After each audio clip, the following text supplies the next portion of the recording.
Here's something that will genuinely disturb you. Right now, millions of people, educated, hardworking, financially conscious people, are pouring every spare dollar into a mortgage, calling it building wealth. They are skipping vacations, delaying retirement, living lean, because they believe a house is the ultimate financial move. And on the surface, that belief feels almost sacred. It's what your parents told you. It's what the bank told you. It's practically stitched into the cultural fabric of what it means to be a responsible adult. But here's the counterintuitive truth that nobody in a suit wants you to hear. For the majority of middle-class households, a primary residence is not a wealth-building asset. It is a wealth-consuming one. I know. Stay with me. The math is not complicated, but the emotion around it? Extraordinarily complex. And that gap, between cold numbers and warm feelings, is exactly where the great financial betrayal lives. I did the math. I ran the full 30-year scenarios. I stress-tested the numbers across historical market data going back to 1990. And what I found is not what you expect. Let's get into it. Let's run two parallel universes. Same person. Same $60,000 in starting capital. Same 30-year timeline. Universe A. The homeowner. Our person buys a $400,000 home. They put $60,000 down, a clean 15% down payment. They finance the remaining $340,000 at a 7% fixed mortgage rate, which is roughly where rates have settled post-2022. Their monthly principal and interest payment is $2,262. Add property taxes at 1.2% annually, that is $400 a month. Home insurance at roughly $150 a month. And maintenance, the number that most buyers conveniently forget, which historically runs between 1 and 2% of home value per year. Let us use the conservative 1%. That is another $333 a month. Total monthly outlay, approximately $3,145. Over 30 years, they pay $1.13 million in total costs, mortgage payments, taxes, insurance, and maintenance on a $400,000 asset. Now, what does the home appreciate to?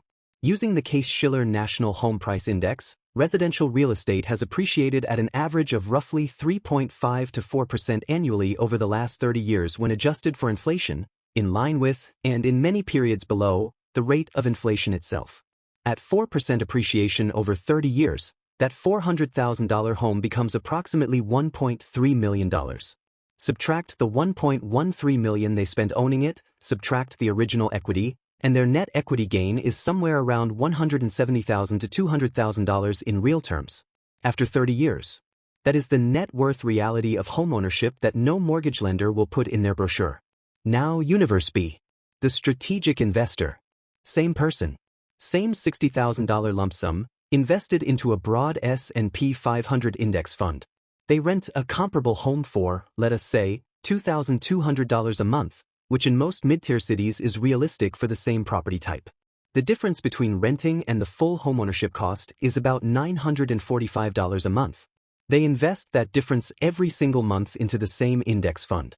The S&P 500's historical average annual return since 1993 is approximately 10.7% nominal, or roughly 7.5% after inflation.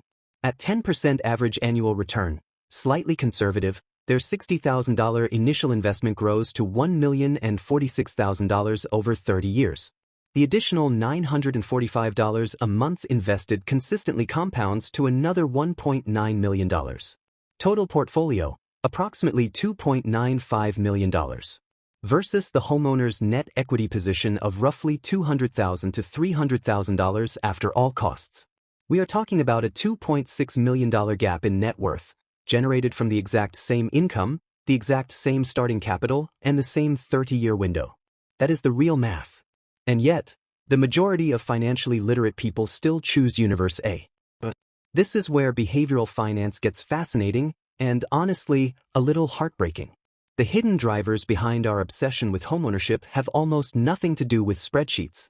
They live in a much older, much more primal part of the brain. The first hidden driver is what neuroscientists call loss aversion asymmetry.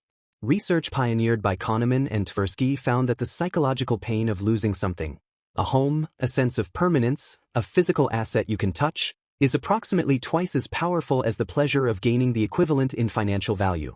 So when you feel the instability of renting, your brain registers it as a loss, even when your net worth math says otherwise.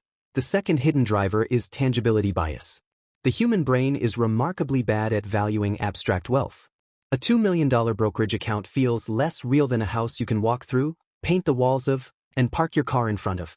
This is the psychology of secret wealth, the kind that quietly compounds in an account you rarely look at, while the homeowner proudly shows off their granite countertops. One creates a feeling of wealth. The other actually builds wealth. The third and perhaps most damaging hidden driver is retirement anxiety, the deep, often unspoken fear that you will outlive your money, that the system will fail you, and that the only safe thing you can truly own is land. This fear has been culturally programmed into every generation since the Great Depression.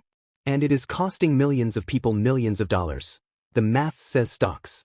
But the emotions, the fear, the need for tangibility, the cultural programming, say house.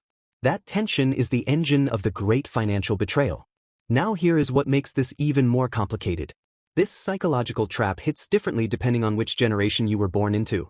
Gen X, born roughly 1965 to 1980, grew up watching their parents build middle-class stability through homeownership in an era of high inflation and rising home prices. They absorbed the message that real estate was the only reliable store of value. Many of them bought homes in the early 2000s and then watched their equity evaporate in 2008. The emotional scar of that crash made them simultaneously more attached to homeownership as a concept and more anxious about markets, a behavioral paradox that has left many of them dangerously underinvested in equities at the exact wrong time in their wealth-building window. Millennials and Zennials, born roughly 1977 to 1994, entered the workforce either right into or immediately after the 2008 financial collapse. They came of age professionally during a period of wage stagnation, student loan suffocation, and a housing market that was either crashing or completely unaffordable.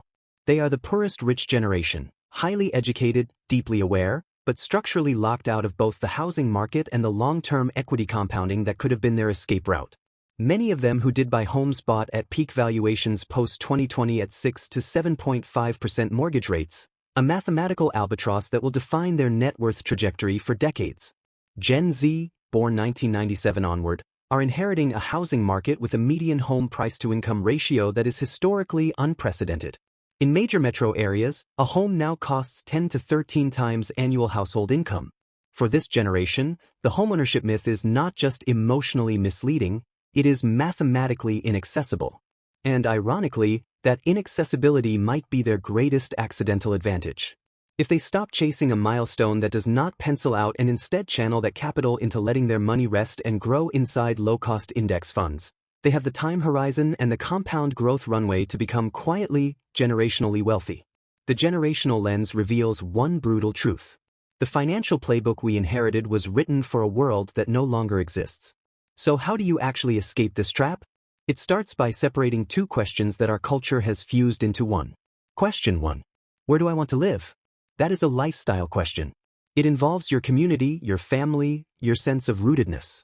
It is valid. It is human. Question 2. How do I build wealth? That is a math question. And the math, 30 years of historical data, compounding return modeling, and real cost accounting, gives a very clear answer. The rational move is to stop treating those two questions as the same question. If you buy a home because you want permanence, community, the ability to renovate your kitchen, and a yard for your kids, that is a completely legitimate reason to own real estate. Own it with your eyes open, knowing it is primarily a lifestyle purchase with some equity upside. But if you are buying real estate because you believe it is the superior wealth-building vehicle, I need you to see what I just showed you. That belief is not grounded in the real math. It is grounded in emotional programming that was installed before you were old enough to question it. Align your real math with your hidden drivers. Acknowledge that the fear is real, that the need for tangibility is real, that the cultural weight is real, and then make a conscious choice rather than a conditioned one.